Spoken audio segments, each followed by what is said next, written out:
I studied physics at the Autonomous University of Barcelona, and I did a PhD in Innsbruck, Austria, and then several research stays in Germany and Canada. And since 2016, I am back to Austria as a group leader. And I used to work on topics related to quantum information and mathematical physics, but lately I'm turning more toward interdisciplinary topics relating to philosophy and language.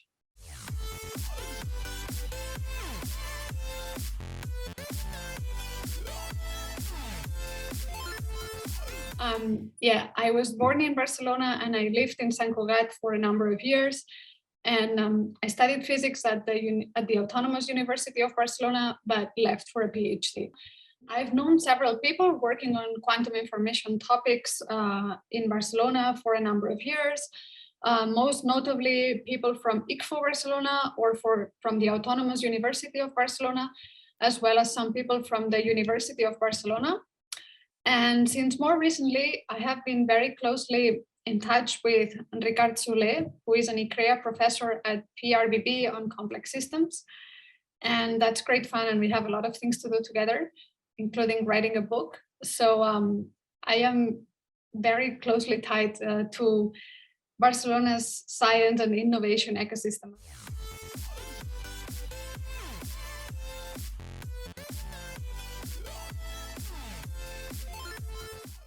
So I live in Innsbruck, in Austria. We are here in the middle of the Alps. Innsbruck is the capital city of Tyrol. And Innsbruck is a relatively small town with about 100,000 inhabitants. But the University of Innsbruck is very big compared to the city, and the physics department is particularly big compared to the university. So what I like of Austria's research ecosystem is that there really is funding for research. There are several opportunities, both at the Austrian level and at the European level. And for example, the biggest funding agency, the FWF, the biggest Austrian funding agency, has funded multiple of my proposals, and I currently feel very free in investigating what I think it's worth investigating. And a further aspect I value and I really like of the FWF, this funding agency in Austria, is that it supports women in science very strongly. And I believe in some sense they are further ahead than the Austrian society in this respect. And I have also benefited from some of these programs of supporting female researchers in various stages of their career.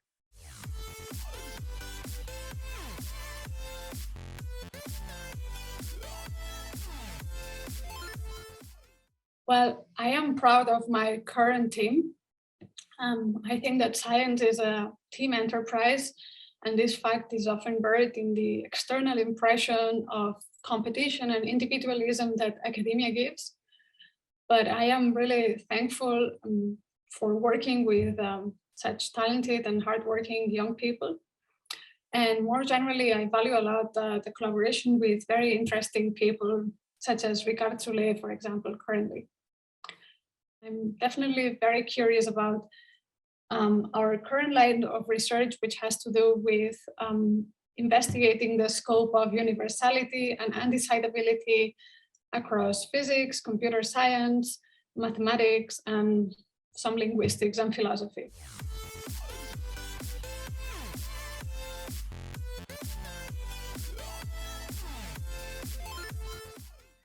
So what inspires me are beautiful ideas or suggestions.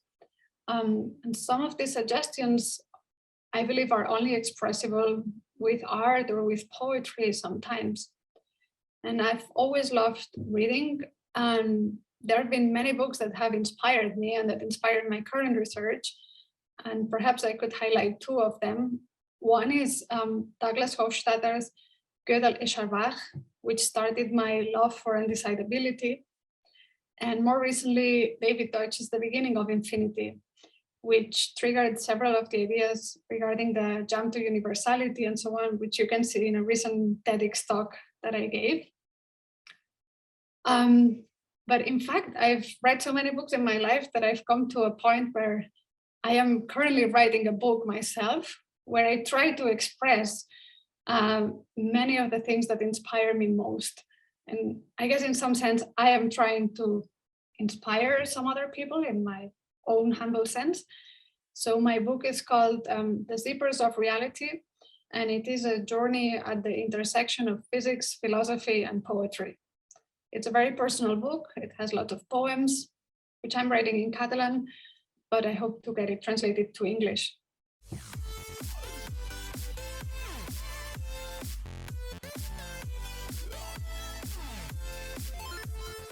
Through the Barcelona Alumni Network, I got to know some very interesting people in an event that was celebrated in December 2019 in La Pedrera, where I participated in a dialogue with Professor Ana Sampera.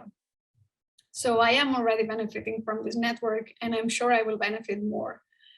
For example, I am thinking also of promoting my book and looking for science art collaborations through this network, both in Catalan and in English. And another way in which I hope to contribute to this network is through inspiring young people, and particularly young women, to become scientists and to follow unconventional paths, I guess. So I very often lack role models in my career. And whenever there's an event to support women in science, that makes me feel pretty good. And it makes me feel less different. So perhaps there's a young woman watching this interview and thinking, oh, that's something I could do too.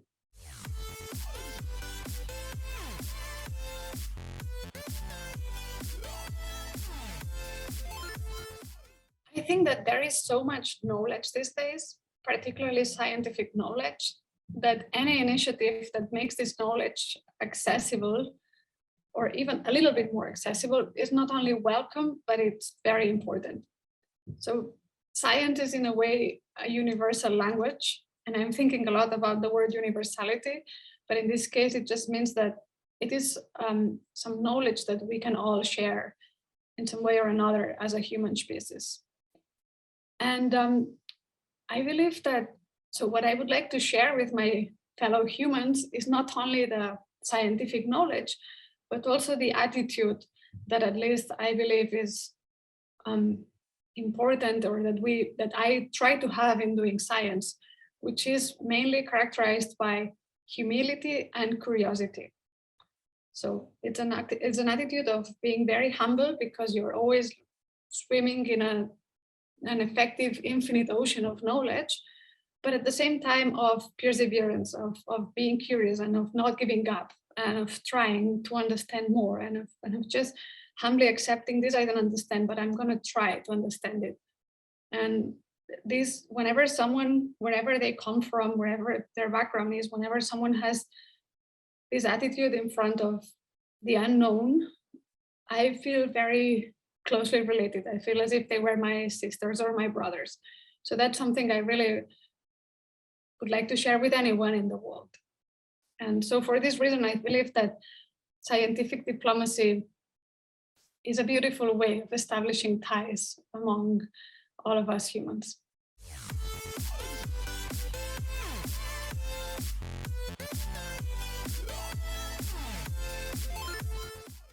So I don't feel very comfortable in the role of a preacher, particularly because everyone is different and there are many uncontrolled parameters in the paths of each of us.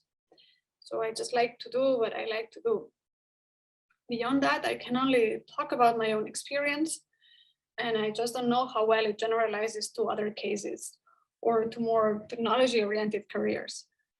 I particularly think that it's very healthy to go abroad and to work in different places, and it can certainly be personally challenging, but as far as the science is concerned, there are different islands of knowledge in different groups, and traveling and just working and getting to know different people puts you in touch with different areas of knowledge, and that's very enriching, I think.